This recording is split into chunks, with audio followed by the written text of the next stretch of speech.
Hi friends, நான் உங்கள் ஜிக்கி பேசுகிறேன். ஆ, இது இது வந்து பேசி ஒன்றும் ஆக போகிறதில்ல. இருந்தாலும் ஒரு ஏதோ முடிஞ்ச அளவுக்கு ஏதாவது கண்ட்ரோல் கிடைக்குங்கிறதுக்காக பேசுகிறதா இதெல்லாம்.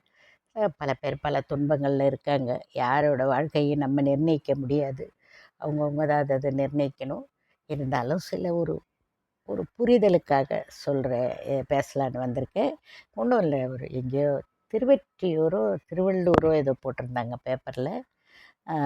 அது அங்கே யாரோ ஒரு அம்மா ஏதோ 40,000 ரூபா கடன் வாங்கிட்டாங்களாம். அந்த கடன் வாங்கினவங்க லேடி கேட்டிருக்காங்க. கேட்டதில் பிள்ளைக்கு என்ன கேட்டேன்னா சும்மாவாக கேட்பாங்க, சண்டை கிட்ட போட்டிருப்பாங்க. பிள்ளைக்கு இதில் மெசேஜ் அனுப்பிச்சிட்டு ஃபோனில் அந்த அம்மா தூக்கு மாட்டி செத்து போச்சான்.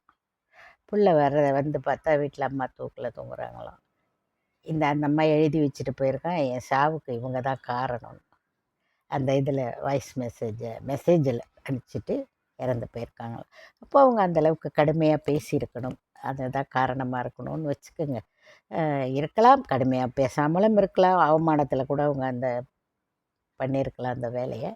அது நம்ம பார்க்காம பேச முடியாது, இல்லை கேள்விப்படாமல் பேச முடியாது. எதுக்காக இதை சொல்ல வரேன் அப்படின்னா, முடிஞ்ச வரைக்கும் இதை நான் சொல்கிறதுனால சாப்பிடாமல் இருக்க முடியாது, அது உண்மைதான்.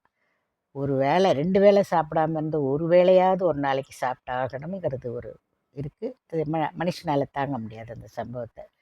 ஆனால் அந்த சாப்பிட்ற சாப்பாடு கூட இல்லாதவங்க அந்த மாதிரி விஷயங்கள் கடன் வாங்குறாங்க, துணிஞ்சு வாங்குறாங்க, வேறு வழி இல்லாமல். மற்றபடி நம்ம அதை தவறாக சொல்ல முடியாது. ஆடம்பரத்துக்காக அவங்க கடன் வாங்கி செலவு பண்ணுறாங்கன்னா அதில் சில தவறுகளை நம்ம பேசலாம். இது குடும்பம் நடத்தவே வழி இல்லைங்கும்போது ஏதோ கடனை வாங்கியிருக்கலாம். அதை தாண்டி இந்த கடன் கொடுத்தவங்களும் இருக்கிறதுனால தானே அந்த கடனை கொடுக்குறாங்க. ஏன் இப்படி படுத்துகிறாங்க? இப்படியெல்லாம் படுத்தி ஒரு உயிரை பலி வாங்கிறதுல என்ன இருக்குது? கொடுத்துட்டோம், அதை முள்ள எப்படியோ கொஞ்சம் கொஞ்சமாக வாங்கணுங்கிற நினைவுகளோடு சில பேர் கடன் கொடுத்தவங்க இருக்கணுங்கிறது என்னோடய வேண்டுகோள். பாவம் இல்லையா ஒரு குடும்பம்? அந்த பாவம் உங்களை தானே செய்யணும். கொடுக்குறீங்க, எதுக்கு எப்படி கொடுக்குறீங்க? இருக்கிறனால கொடுக்குறீங்க. கொடுக்குறவங்கள ஏன் அப்படிலாம் பேசுகிறீங்க? மனசு கஷ்டப்படுற மாதிரி இந்த மாதிரி சம்பவம் நடந்தால் பிரச்சனை உங்களுக்கு தானே.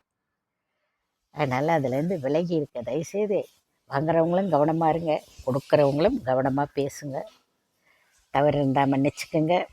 மீண்டும் சந்திப்போம்.